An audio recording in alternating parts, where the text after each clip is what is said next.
Sundays are why I should never have social media, and you shouldn't either. Mm-mm. It's been ugly. We'll discuss the game and all the other shenanigans coming up next.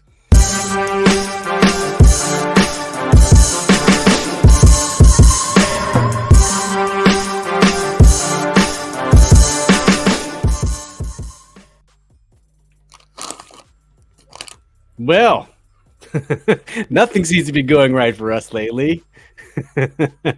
welcome to the show. Tonight is September 26th, ladies and gentlemen, and we're here to recap the brutal loss to the Philadelphia Eagles yesterday at 1 p.m., which took place at FedEx Field, which some say was practically a home game for Philadelphia, unfortunately. But your boys lost on the field 24-8. And yeah, wasn't fun. Hey, it's your boy Steve. We had Phil on the intro. We got Dev kicking it with us as well. So without any further ado, let's start the show. All right, fellas. Bad day, huh? Just no fun. It really makes watching the game hard when you're not there. It really does. Especially when you know you could be doing something. Something. Like something productive with your life, but you're watching like No, like you could not let Eagles fans get away with chanting E-A-G-L, like oh my god, you learned how to spell. Cool. But why you gotta do it when somebody's down on the field injured? true story. Yeah. We can lose to Philly for the rest of my life. I will still thank God every day. I am not an Eagles fan. I am not from Philadelphia. I don't care. Yes, I know my name is Phil, but I am not from Philadelphia, and I thank God every day for that. Phil, not At from least it means I'm Philadelphia. human. Yeah. I mean, the game started out promising. Not promising. It was 0-0 going into the first. It was relatively, it wasn't the greatest performance, but the score was it was still, not out of hand. It was still Defense was okay. playing well. They were. And the offense couldn't save, get a first down to save their lives. Again, this is well, I'm not gonna say the third game, second game in a row. They did the same shit in Detroit too. They just could not get off the field. It was just horrendous. It was terrible. But the Eagles really blew it open in the second quarter. 24-0. Second quarter ripped off with a field goal at the very beginning on a 8-play, 64-yard drive, and then a 23-yard touchdown pass from Jalen Hurts to Dallas Goedert made it 10-0, and then A.J. Brown with a 9-yard pass from Jalen Hurts made it 17-0, and then Devontae Smith with a 2-yard pass off an 88-yard, 11-play drive for 24-0 going into the half. And then we lollygag the second half again. We get on the board with the safety, 24-2 in the very beginning of the fourth quarter by Daron Payne. Props to Daron Payne. And then Antonio Gibson with a 1-yard run after a 12-play, 87-yard touchdown run, 24-8 final score. And that, my friends, is a wrap. So, Phil, what do you want to share with us, man? If you had told me the following, if you had talked to me Sunday morning, right, and you told me the following, hey, Phil, we held the Eagles to 5 of 15 on third down. We're going to, at least. We are going to hold them to 72 yards rushing. We are going to win the time of possession by almost 6 minutes. We are going to hold Philadelphia scoreless for 3 of 4 quarters. And Carson Wentz will not throw an interception. Terry McLaurin will have 6 catches for 102 yards. If you told me all these things before the game, if you just said, hey, I went to the future and saw this, my response would have been, oh, shit. Well, how much we win by? Seriously.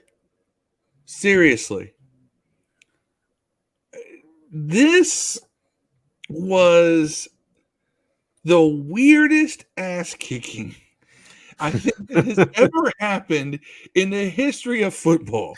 Yeah, I mean, I'm are we talking getting about beat? I don't know for sure. I mean, there for 3 of 4 quarters, we outscored them 8-0, and we still managed to lose by 16. 1 quarter. 1 quarter killed him. 1 quarter. how Yeah. does that happen? I kind of know how the Broncos felt in January of '88.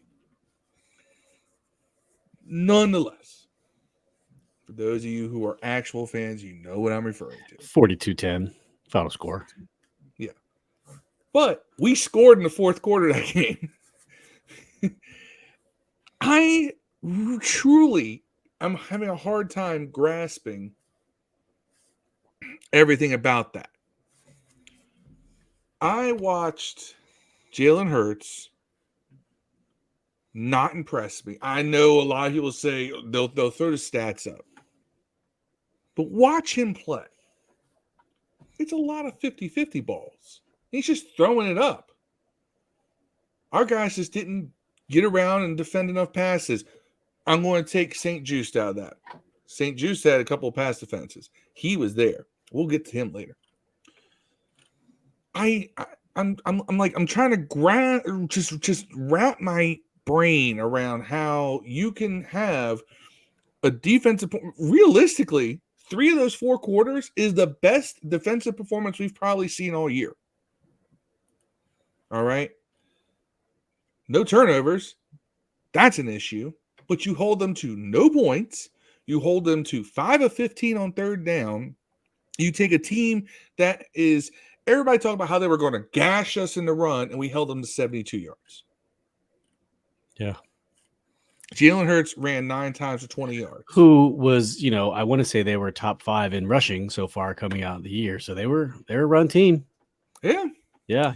I think our run defense is a little more stout than people want to believe, too, because it wasn't like they were trying to run the ball, and then they just went to throwing it because they were like, well, this isn't working. Yeah. One of the reasons why we kept getting them on third down was because we could stop the run.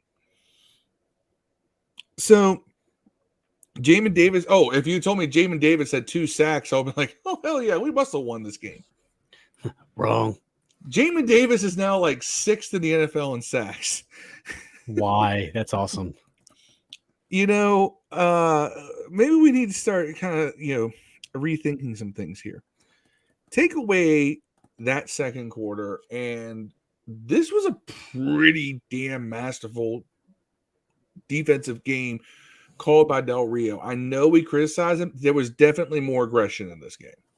They brought Davis a lot. They brought Wild Goose off the corner, on blitzes. They did a lot of things, and they kept Jalen Hurts from doing what Jalen Hurts normally does, which is beat you with his legs. The problem is that we could not get up and defend these 50-50 balls. And we had these weird setups where we had like Cole Holcomb trying to cover A.J. Brown. Now, Cole Holcomb is a pretty swift linebacker. He should not be covering A.J. Brown. How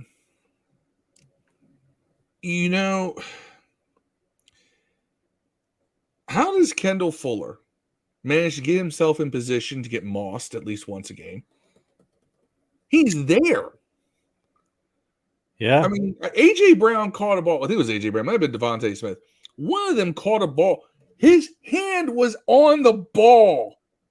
The back of his hand was between the receiver and the ball, and he couldn't pick the ball out.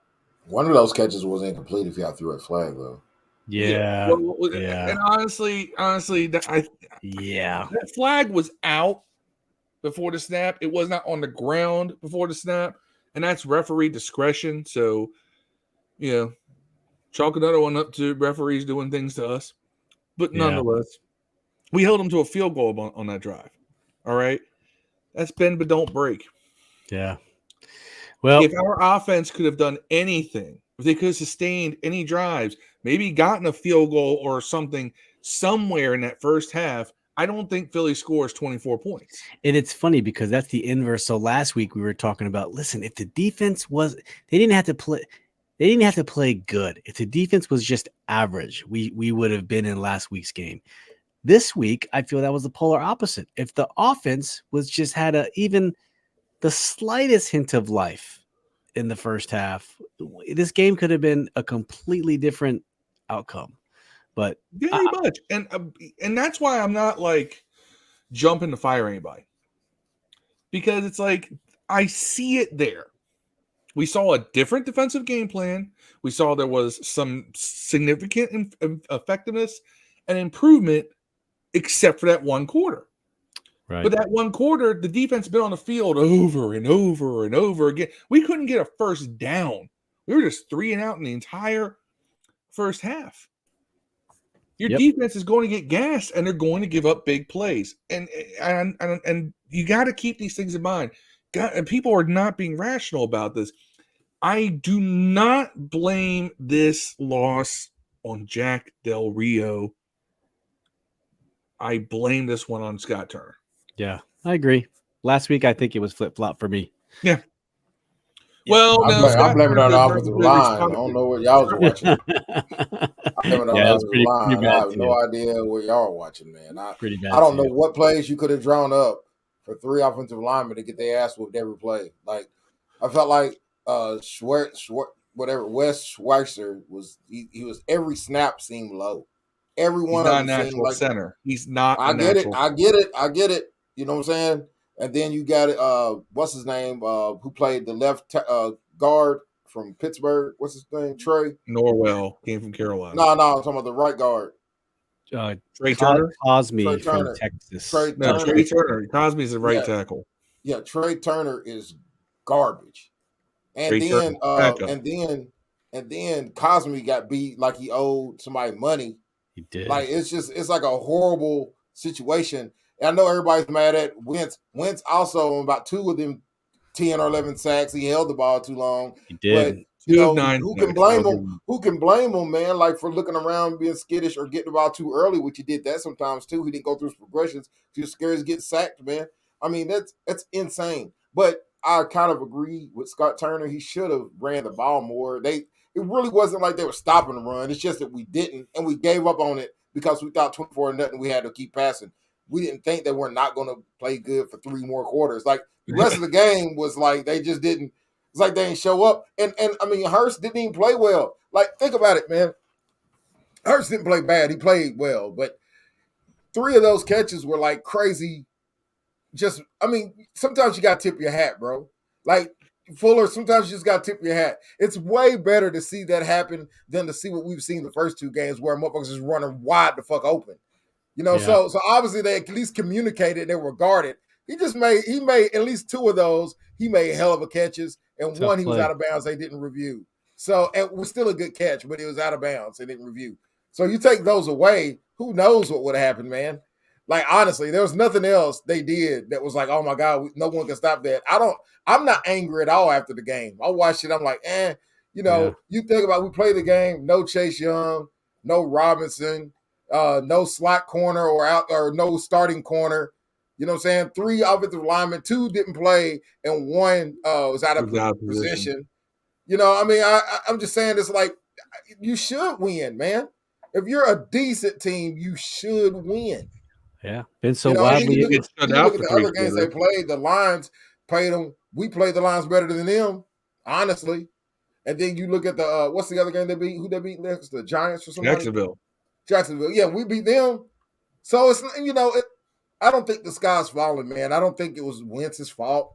I mean, he could have played better. You could hold on to 2 of those balls. You know what I'm saying? He held on to 1. He could hold on to 2 balls. But I don't think he was the reason we lost. I think we lost because we didn't protect him up front. And once you lose, Wentz was trying. After you lose, if you lose the offensive line, man, nothing else is going to work. You can't jump back and throw him back 5-step dropbacks, man. Now, here's the thing. One thing we saw in the Jacksonville game, Steve, you can attest to this. We moved that pocket a lot against Jacksonville. A lot of rollouts, a lot of misdirection. Wentz rolls out one way, the play goes the opposite way. You saw none of that. Yeah, no. You saw we had jet sweeps.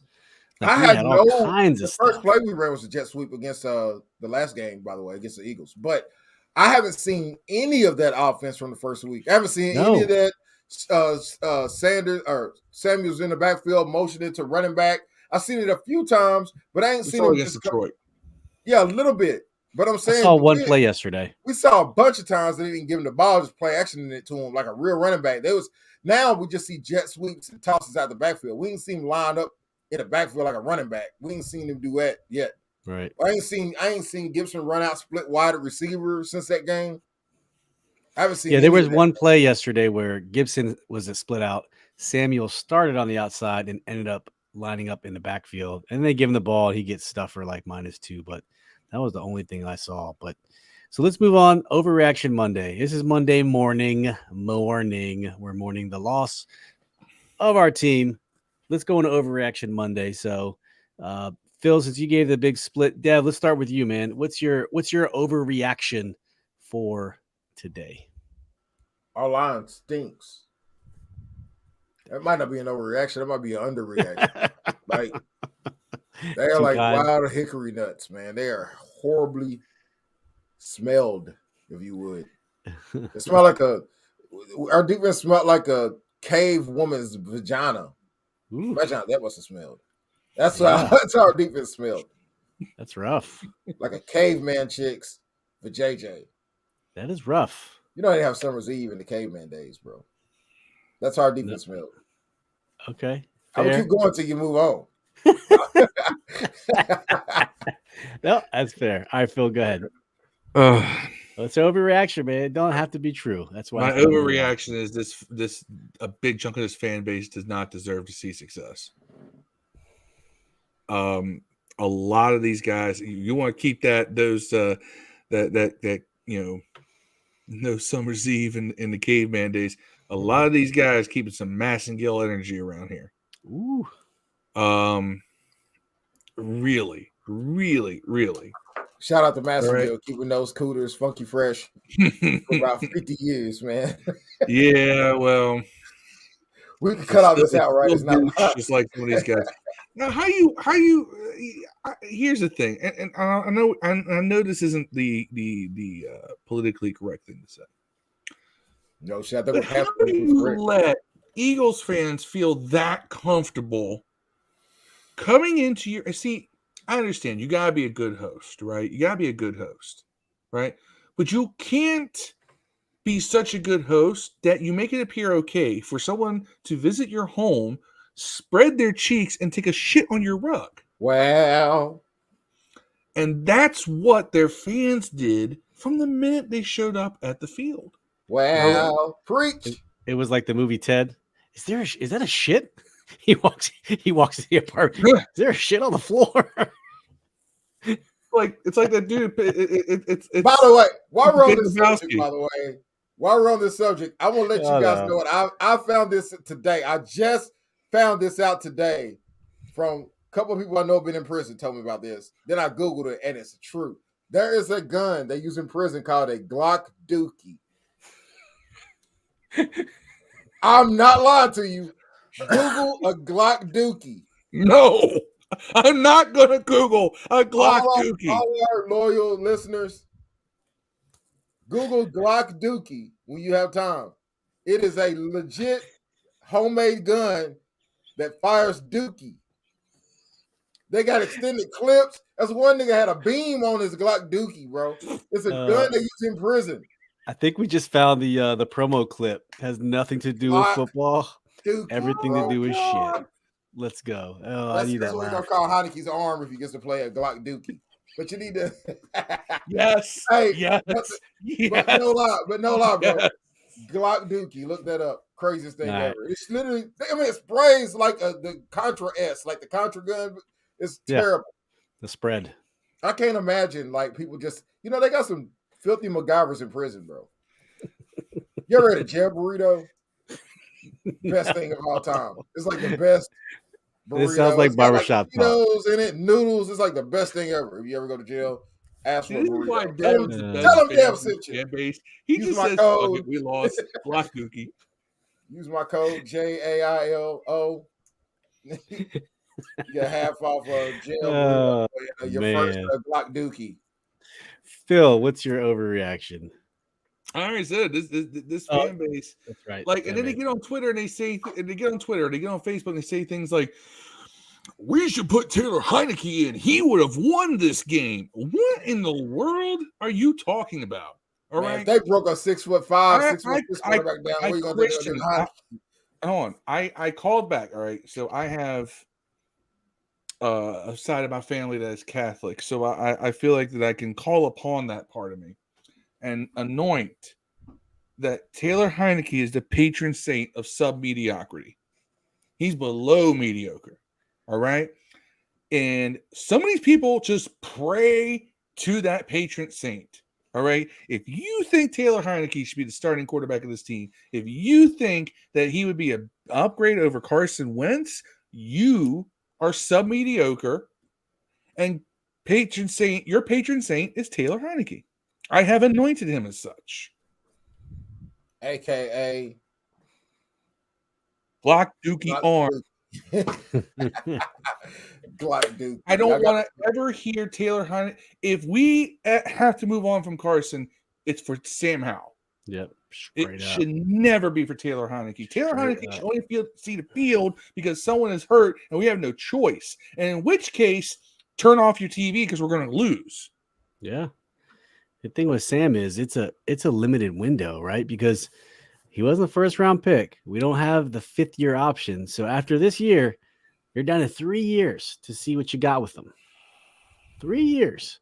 So you play the kid if you have the opportunity. That's all. I don't want the opportunity. I'm with you so well that he just becomes our great backup. Yeah. That the fan base will then want in because he's not the starting quarterback. Whoever is the starting quarterback in Washington, there's going to be a contingent that will never root for you because it's always the backup. That's why I wish you have either someone really good and then you're a terrible backup. Man, you had a terrible backup in Nate Sudfeld, and people were trying to tell me he was a more dynamic quarterback than Kirk Cousins. You can't name 5 quarterbacks this year that's played better than Heineke has. I mean, not Heineke, excuse me. Wentz has through 3 games. You can't name 5 quarterbacks that's played 3 better games than Wentz has. I mean, not counting last week's game, you could name. It'd be I'd say Lamar. I'm not. I take a whole lot over him. I'm saying that you can't name like statistically, performance wise, this season. Oh yeah, in the first 3 weeks, that's not being that many people play better. I don't get the bench Wentz after week 3 because he's had one bad game. Especially when he didn't have a turnovers. Like, what are you going to call a game when he loses and he has turnovers? What's that going to feel like? You know what I'm saying? All hell breaks loose. He had fumbles. I'm talking about interceptions, though. Like, my God, man. Yeah, he fumbled the ball because he's out there trying to do something and the line just collapsed. Well, that's always been my big thing on Wentz, and he's proved me right so far that he never gives up. Like, sometimes, dude, throw the fucking ball away. You know what I'm saying? Like, throw it away. Like, make a decision, throw it away. He's always trying to wait on the play to develop. Gets him in trouble. But he's trying to win. I like Wentz, man. I didn't think I'd say that. I thought I'd just be okay with it, but I actually like him. I'm rooting for him mostly because everyone's not. Well, here's the other one.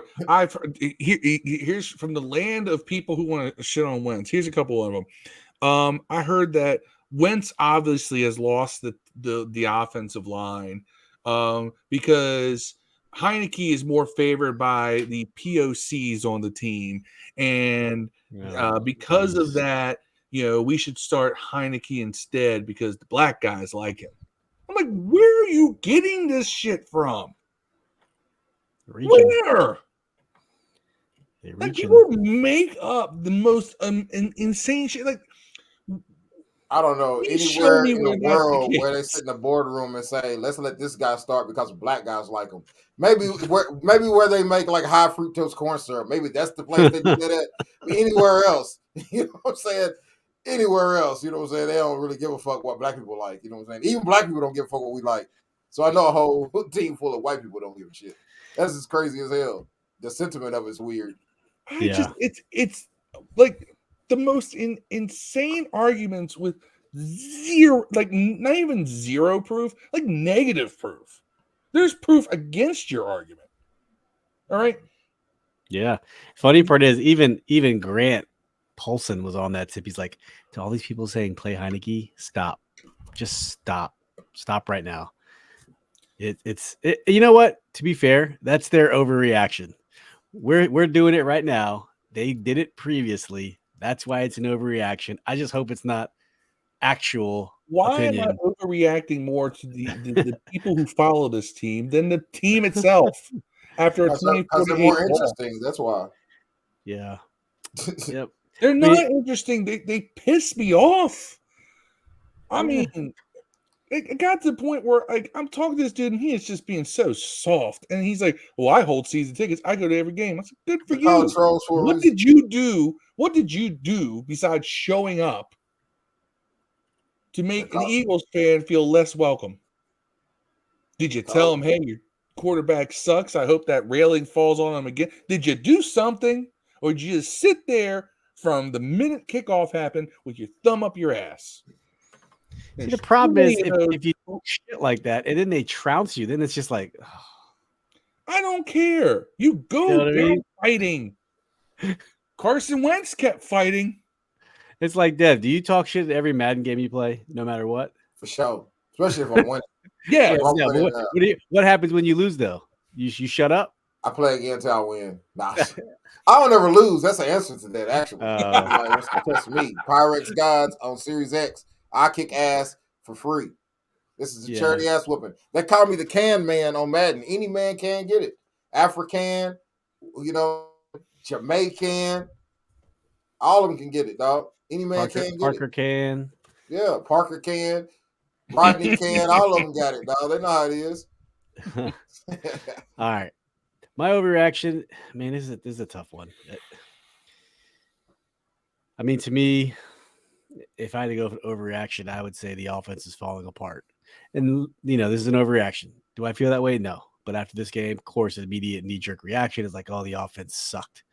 But you guys kind of hit on a lot of good points. Carson's running for his life, 9 sacks, 6 in the first half. I mean, what can you do? It's a recipe for not success, if that means anything. Change your offensive play. Seriously, just be dynamic. You know what? As much as I wanted to see Scott Turner down the field, if this ain't working, put his ass back up in the booth. I mean, Do you know when things What open was up the offense like when downfield? he was in the booth? Things opened up downfield when we went to a short passing game. Because in the Eagles try to play a zone to keep everything in front of them, and then we have those they plays that short passes didn't turn to big gains, know, and it opened up downfield. McLaurin dropped like 2 passes, which is weird. Jahan dropped the first down. McLaurin dropped the first down. It's tough. Those guys don't normally do that. So all the bad things that could happen continued to happen, which was frustrating. It was just one of those days where nothing went right. So like I said, I have this weird feeling this is the worst game of the year. You know what? Get it out early then. If that's the case, I'm cool with it. But I have this weird feeling, like I don't know why. Maybe it's the optimistic fan me, but there's something inside of me that says everything went wrong. It's over. We're done. A 15-minute block, everything went wrong. Yeah. It can't get worse than that. Right. And the Eagles are one of the best teams in the league, and we held up scoreless for 3 quarters. You can be better. You can win games. You can hang with the Eagles. You did it for 75% of the game. Yep. True story. And then stop running plays that take 4 seconds to develop. Oh, God. Damn. After the second drive, anything that involves more than a 5-step drop goes to the back of the playbook. Man, so never to be seen again the rest of the day. So frustrating.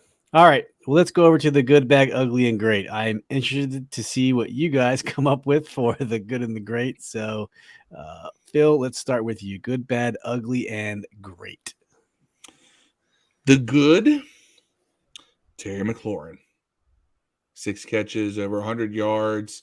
Made a couple of really nice plays downfield late, but we were trying to move the ball. And hey, we got inside the 20 late multiple times. We just did not convert.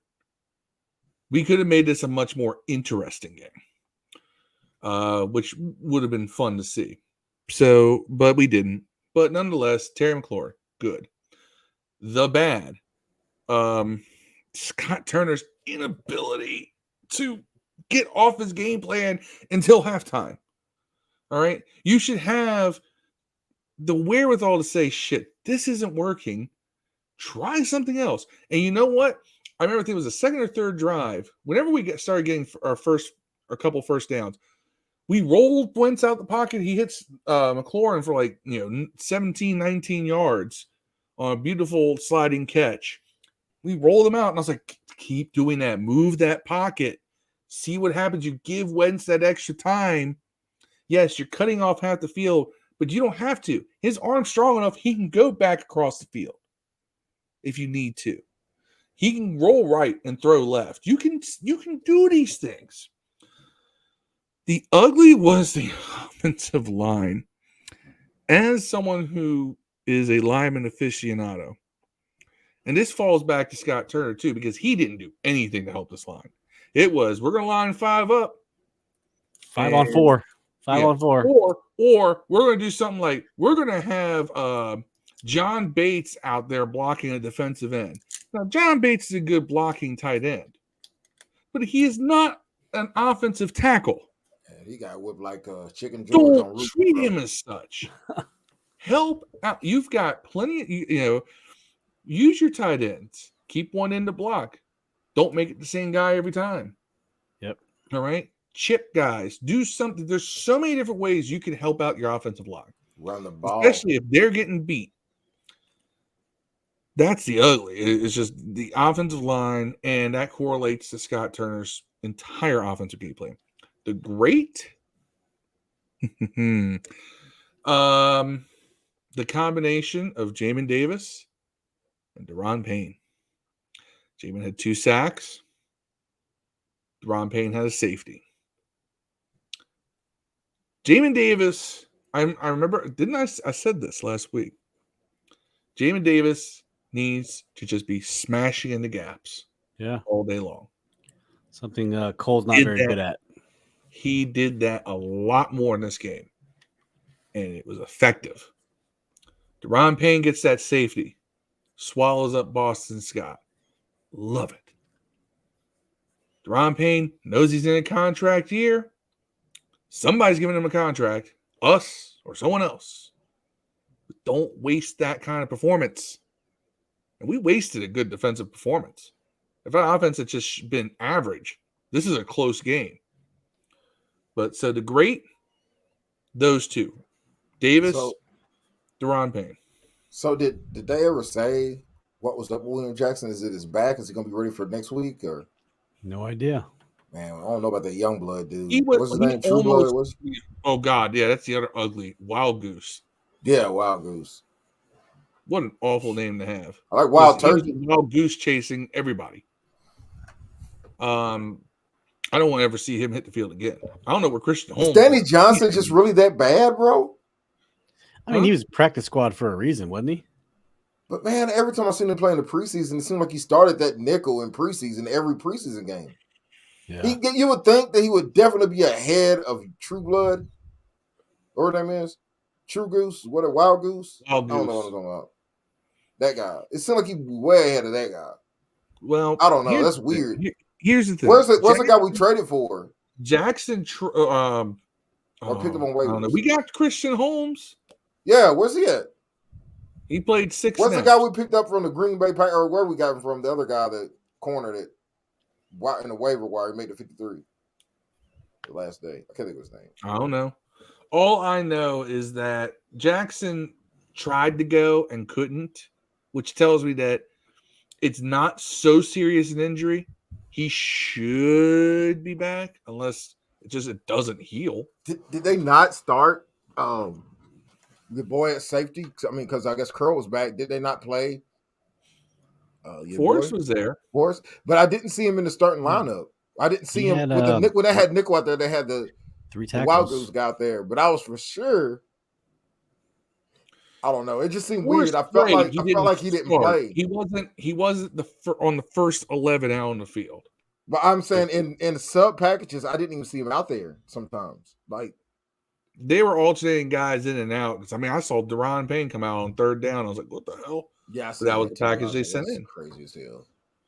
Yep. But some Well, things we just do stopped them on that third down, so I was like, well, okay, well that worked. Payne had a good day. Payne's our best player Why? this Here's year. the thing. Why are we What's not? Sweat been Why at? did we start some guy instead of Shaka Tony? Shaka Tony is the best defensive backup defensive end we've got. He's better than James Smith Williams. Yep. He's better than whatever that guy is. I can't remember his name. Begins with an E. Casey Toohill? Eifler? No. Wise? Milo? No, it was like I don't know. Effie Obata? Effie Obata. That's who it is. He balled up though. I'm tripping. Obata had a good game, man. I heard Obata's name more than Sweat. You need, you're going against a team that's very fast and athletic. You need a fast, athletic defensive end out there. We got 3 sacks. I mean, I don't think we necessarily played bad. We just didn't play as good as Eagles. We got 3. I mean, come on now. I mean, They got we 3 got sacks. 3 sacks. We got 3 sacks. We just this whole game doesn't make any sense. Obata should have had 4 sacks. I mean, Obata should have made a 4th sack. He should have had another one he let loose. So all right, Dev, let's go. What's your good, bad, ugly, great? It's hard to find any good, man.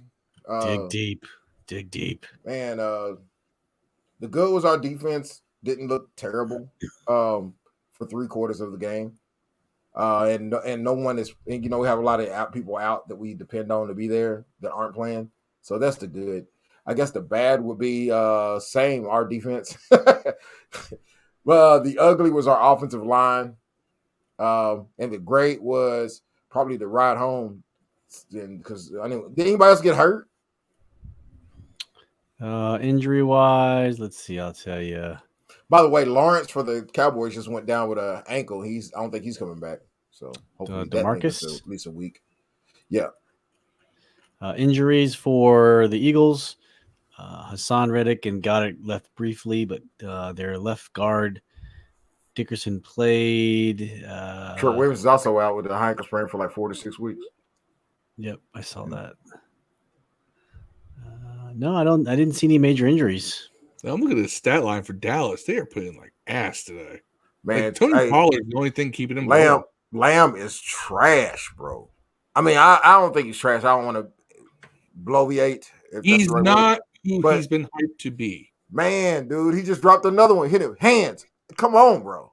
Like they showing he pass interfered on him, though. That's just good defense. Looked like him hands in fast motion. But he dropped 2 like in a bread basket with no one on him, man. Like the whole field open, just dropped him. Yeah. All right. My good is special teams. There's 2 plays on special teams that really stood out. One was a Jared Mayo just crushed a dude on a punt return. That guy got crushed every play. It felt like. And then Tressway on top of that was able to bury them deep with a great kick. Tressway's just Tressway, man. He's a goat. Bad, I'm gonna say cornerbacks. You guys said other things. I'll specifically say cornerbacks. And we kind of talked on it before. A lot of those are 50-50 balls. It wasn't like the DeAndre Swift play where there's no one within 25 yards from before. But and then the great, I'm gonna say this is something silly, but Twitter was great after the game, just because to see the different reactions from Eagles fans, from Commanders fans, from everybody, it was just, I didn't reply. I didn't make one post. I didn't make one comment. I just scrolled, and I was just so entertained just by reading and watching. It was fascinating to see the different levels of emotions, and clearly every level of emotion was covered, all the way from sell the team, fire the coach, to hey, we're fine. No one, we relax, in my Aaron Rodgers voice. So that's mine. Yeah. Now you got to dig even deeper, and let's go game balls. So Dev. Well, first off, I want to talk about one thing real quick though before I go back. Let's talk about again. O-line sacked. Carson got sacked 6 times in the first half. 9 hits total. I want to say 9 hits total or 9 hits in the first half. The dude was just running for his life, man. And we already talked about the long developing play. So that just cannot happen moving forward at all. So, Dev, go ahead with game balls, man. Who you got? Game ball goes to that's a good question. I have no idea. Tressway got the game ball. He felt like he punted like 30 times, man. So I'm going Tressway game ball. Tressway averaged over 52 yards a punt. Right. He was trying to help us. Eight punts. Tressway, guys, that's our best defender, bro. Our best defender is Tressway. It has been probably for about 4 years, and we just haven't caught him. Man, that's so awesome. Okay. Any other game balls, or are you good with just one? Tressway is it. Tressway. Phil? All right. I'm going to give an offensive game ball to Terry McLaurin because he tried. Sure did. And a defensive game ball to Jamin Davis. I tell you what, I've been kind of hard on the kid, but at the same time, I've also been kind of, caping for him as, hey, he's just got to be used differently. And we saw him get used differently, and it bore results. Keep doing that. I think we just found out that he's not going to be this every down, pass cover. Everybody, because his athleticism, I think that was the thing. He's so athletic that it was like, oh, just put him in coverage. He'll cover everything. He's just not made to do that. But, he's finding a niche as a pass rusher. And I say continue. I mean, hell, it's going to – him rushing the passer helps the defensive line. So. Fair enough. Instead of giving one for the offense and defense, because that's really hard to find anything for the offense outside of Terry, because you already said it, I'm going to give mine to 2 defenders. I'm going to say Deron Payne for the obvious reasons. He got the safety. Dude was just an animal. And I'm going to say Cam Curl, first game back, didn't make a whole ton of mistakes. He had eight total tackles, 5 solo, 1 for a loss, and it was good to see him back there. I just hopefully as he comes back into form, that he gets better. So I give two game balls away on the defense just because I can. Before we close, I got 2 other comments to talk to you guys about. So I don't know if you guys saw the post game presser. It came up, especially in the midst of the knee-jerk reaction of the media saying Carson Wentz had a terrible game, yada, yada, yada. One of the beat reporters, I don't know not beat reporters, a reporter, I can't say who was from, mentioned a report, because Adam Schefter leaked it, that the Commanders were all in on Jimmy Garoppolo, and they had a deal in place until he had shoulder surgery. And I don't know if you guys saw Ron's response, but Ron came out. He was like, no,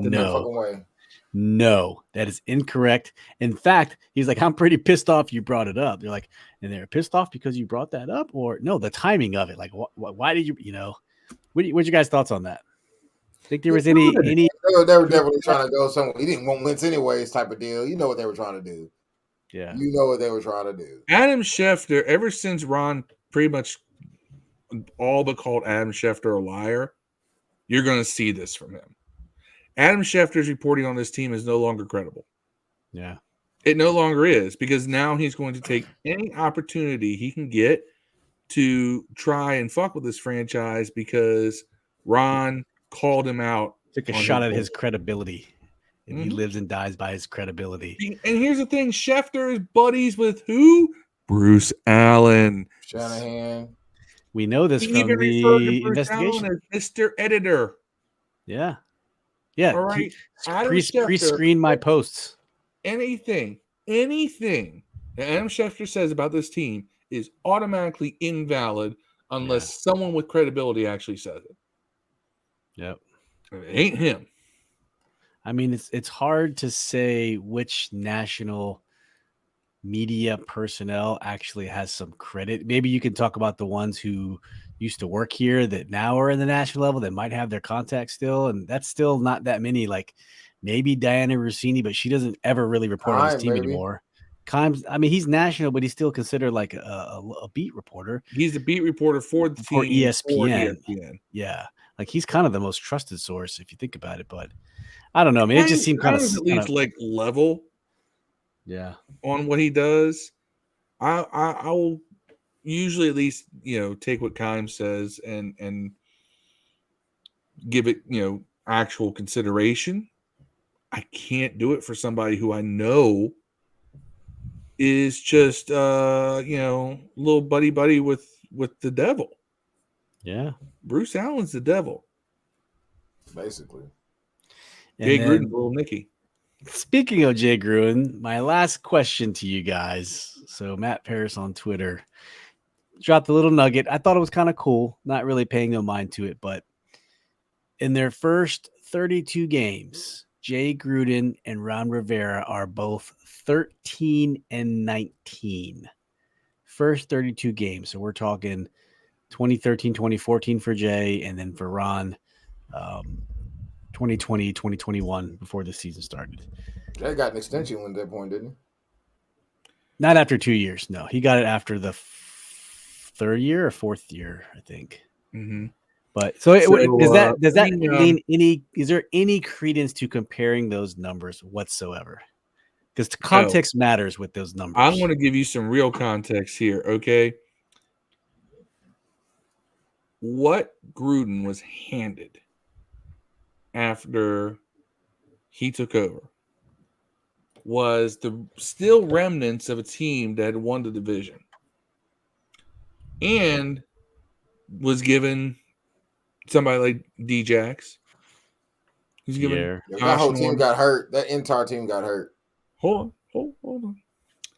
And after in his second year, we win the division and we steadily regress every year afterwards. Ron inherits a massive fuckery. Yeah. He inherits the disaster of all disasters. Right as COVID hits, too. And cancer. And manages all the off-field nonsense. Yeah. Manages to win 7 games 2 years in a row. All things considered, if you really look at the details, Ron has at least brought some stability, whereas instability grew under Jay Gruden and under Bruce Allen. We have stability. Now we have to have wins. This is I said this at the beginning of the season. This is make or break. Where we move forward, how we move forward is dependent upon this year. No, he's still gonna be here next year, big dog. Don't know if we go like 2-15. He is not here. Ron will definitely be here next year. Maybe not Del Rio, but Ron will be here next year, big dog. Yeah, he will. Ron's gonna be here. Man. He's gonna get all 5 of these years. He's gonna get all these 5. He gets some leniency. I think he gets some grace involved. Man, he's the sprinkles on the turd, man. You know what I'm saying? It's still a turd, but I hate sprinkles on it. You might look at it a little longer. We need this is the new one I've heard today from a lot of people. We need a under 40 offensive minded coach like Sean McVay. I said, for every Sean McVay, you get 2 Lane Kiffins. Or Jay Grudens. Keep that in mind. Because the Matt LaFleurs and the Kevin O'Connells, those guys don't just fall off trees. We got damn lucky. Kevin O'Connell been playing 3 games, man. Again, Kevin O'Connell should be 3-0, and he's not. Yeah. I mean, they had to come back against Detroit. They're going to get challenged for that whole, they are going to be it this year. No, the Vikings. Yeah, I got the Vikings winning the division. Are underwhelming right now. You think the Vikings can come back and win the division? I think they'll win the division. Yeah, for sure. Green Bay's on the up and up. I think Minnesota does it, man. Maybe if Cook's hurt, but Cook's hurt every year. He's hurt now. He got hurt. He didn't play the rest of the game. He got hurt first quarter. Madison came in, balled out. Yeah. Matheson, whatever it is. But yeah, man, I think this is a perfect storm for Kirk, man. He's a perfect storm for him. This is a year for him. If he doesn't do it this year, man, he'll never do it. He ain't going nowhere either. So We've heard that before. I don't think I don't think he'll ever win a division. Don't win it this year, man. Because Green Bay has a very huge lack of talent on offense, man. They basically got if there's if there's a window, right. it's now. Right. Yeah. Because Green Bay's still making the playoffs. I think they still make the playoffs. I just don't think they'll win the division. Yeah. Yeah. The thing is that there's a lot of that. There's a lot of this in the league, and we should be taking advantage. I wish we were in the division with the Bears and Lions every year. We have this. We had the schedule lined up for us this year. I mean, it's our opportunity now. Like but you know what? At this point in the season, we're 1-2. Okay, we're one game behind. That's what I'm saying. Worst case scenario, Barkley just took the F off and ran for like 40 yards for a touchdown on Cowboys, so they're up a touchdown. Go Giants! I mean, we all said 1-2 was worst case coming into this. I mean, not worst case. You had to be at least 1-2 coming to this point. You couldn't be 0-3. So we're 1-2. 9.8 yards of carry on him. Is Dallas week? I don't know how much hype how much hype we're gonna get into Dallas week this year. Dallas, right now, lose this game, their backs on the wall too, man. They are, and you know what? We know Cooper Rush. We faced him before. Did we face Cooper Rush the year we faced all the busted quarterbacks, the Ryan Finleys, no, we faced Andy Dalton and then knocked him out, and then we got Benvenucci. Yeah, that's who we got. George Buttafuoco over here. That's right. Well, fellas, let's break it down and do some shout outs before we close out. What you got, Phil? Shout out to my fan club on Twitter. I love you. Come see me. I'll be at the Titans game. I'll probably be in the red zone lot. Well, I mean, if I don't park in the red zone lot, I'll be in the red zone lot. Come find me. I'm look at me. Like this is hard to miss. I'm 6'1", 300. I'm built like a nose tackle. Come find me. I may offer you a beer. Or a knuckle sandwich. Or a knuckle sandwich. Well, it just depends on if you bring the same energy on Twitter that you bring into the red zone lot. See, Steve knows.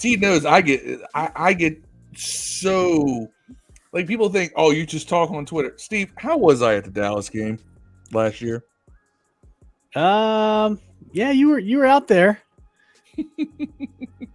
No, you were good, Phil. I wasn't as out there at the Jacksonville game because we won.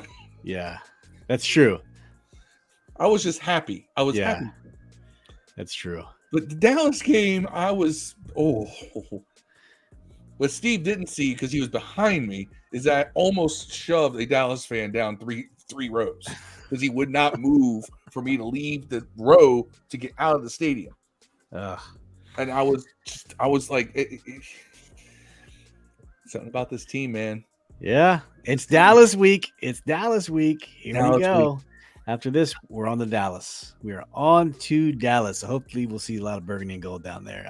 I know there's a lot in Texas. There's a ton of Washington fans in Texas. I was stationed in El Paso, went to the old Dallas Stadium. I forget what it was called. I think it was called Dallas Stadium. I don't know. Wherever it was. The one in Arlington, whatever it was called. I went on a Thanksgiving game in 2002, and man, there was so many Redskins fans there. It was crazy. And I will say, Cowboys fans were super nice to me. They were no issues whatsoever. They were cool. I was like, I mean, we lost that game. We barely lost that game in 2000. I remember that. Barely lost that game. Hey, look, Dallas fans. I hate the Cowboys because I hate the Cowboys. I actually will put Dallas fans above Philly fans. Oh, yeah, for sure. Philly fans are the absolute worst. They're subhuman vermin. They are just they're prom night dumpster babies that manage to grow up. I hate Philly fans. They are not deserving of any success. Belong in a sock. Dev, shout outs. Shout out to Coach Udoa, man. I would quit if I were you. For the Celtics coach. Oh, yeah. I would quit. I would quit if I were him. How do you cheat on Neil Long? Easy, man. Look, I don't care how good looking somebody is. It's always somebody else you getting on their nerves. You know what I'm saying? Like Jay-Z cheated on Beyonce, bro. It happens. Cardi B's husband cheated on her. It happens, bro. I mean, J-Lo cheats on all her husbands, dog. It happens. You know what I'm saying? Like it's not. Yeah, You shouldn't cheat, man. I don't want to sit here and be like this. Let's You be should not real cheat, here. but let's just be honest here, man. Let's just be honest. It ain't like he was doing something illegal. He was messing with a coworker who was cheating on her husband as well, and no one's keeping that same energy. Her husband's the one who found it on the Ring doorbell, man. I So, guarantee you. I guarantee you. I'm like, nobody's busting her out. Nobody's saying she's a dirtbag, but everybody's worried about you doing. Takes two, man. I guarantee you, Jay Gruden has You don't put even know in her an name. application. They to work protected on her Celtics. identity. You know what I'm saying? They protected her identity. She wasn't like attacked by Udoka. That was a consensual relationship that was going on. She should be outed just like him, bro. I would quit though. They said they got him. They said they got this guy unemployed and suspended. They said they got him suspended. They may end up firing him because it's a fireable offense. So you mean to tell me I'm suspended until y'all decide to fire me or not? I would quit. He'll have a new job tomorrow. He would have a new job tomorrow if he quit. He should quit. I would quit. Hey, Nia, If Nia Long, if you want revenge, if Nia Long, man, ain't mad, why are y'all mad, bro? Nia, if you want revenge, there's 3 guys on this podcast who would lay it down for you. Not me. My girl cook. I don't know, man. I care more about that than anything Nia Long got to I'm offer just me, kidding. bro. My girl could legitimately kill me. She's got more guns than I do. Yeah, my girl cooks, man. I'm not going to sacrifice that for nobody. And I'm not about and I can't leave Steve on an island, so he's out. Yeah, you know, maybe 1995. You know, Selena, maybe. You know. Oh man, I don't really have any shout outs. I don't really have a lot of shout outs for at all, man. It's been a rough go, man. We got to bounce back. You know what? Just be competitive on Sunday against Dallas. That's all we need. Win. No, win. Don't win. Win. Yes, win. just I don't care win. if I play like ass. Just win. Just win. No, quick shout out. I'll give a shout out to Terrence, man. Our guest we had on Thursday. He was cool. He predicted 24 to, I don't know, 13, something like that. Yeah, something like that. He was relatively close. He did 27-14. Sorry, of all of us. I remember, and I got mad because it said 14. I remember that. I feel like an asshole. 27-14. He was the closest one. Everyone else we had 40s, 24s. I had 37-33. Phil had 33-31. Corey had 35-24. Yam had 24-21. Dev had 40-34. So we all thought it was gonna be a high scoring game. We really, really, really did. So up that Glock Dookie on this, man. Glock Dookie. GD. I'll tell you what, we need to fire off all the Glock Dookies on Dallas on Sunday. Just everywhere. Just we did an offensive formation called Glock Dookie. Brown ropes just flying everywhere, you know. Just brown ropes, yellow ropes, all over it. That was gross. Hey, if you've lasted this long, thank you for tuning in to this podcast, and we really appreciate you. Please go like and subscribe the YouTube channel. You can also find us on anywhere. You can find all your major podcast platforms: Google, Spotify, Apple, Anchor, Odyssey. We're everywhere. Please go check it out. Once again, we will see you Thursday for a Dallas Cowboys game preview. As always, it's Dallas. We want motherfucking Dallas. Peace and hail. So true.